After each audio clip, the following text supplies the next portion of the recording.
abatuuze bannange kitalo nnyo. Tufiiriddwa muliraanwa waffe ate nga mutuuze.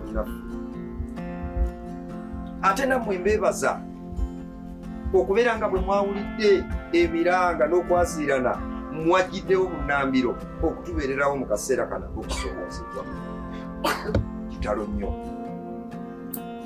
Wabula ekiriwo ekiri mu ddiiro kati tekinyuma, kubanga Gatonnya ate wabadde agenda okuziikibwa ate yatundawo. Kakati ate siwulirangako muntu yenna ajja wano nti oba wa luganda lwe.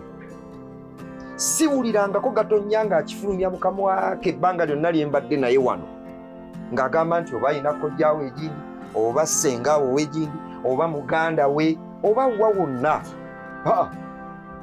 Bannange batuuze, waliwo wano omuntu yenna ng'olina oluganda lwa Gatonnya lw'omanyi wonna we luli?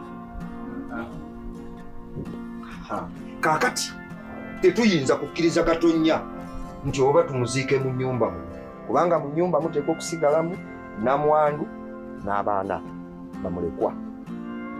Kati nze kinsazeewo, ekibanja kiri kyange bwoya, tekiriiko akibanja. Gatonnya abadde muliraanwa wange emyaka gyonna. Njagala tusitule Gatonnya tumutwale tumuzanzike wali mu kibanja kyange.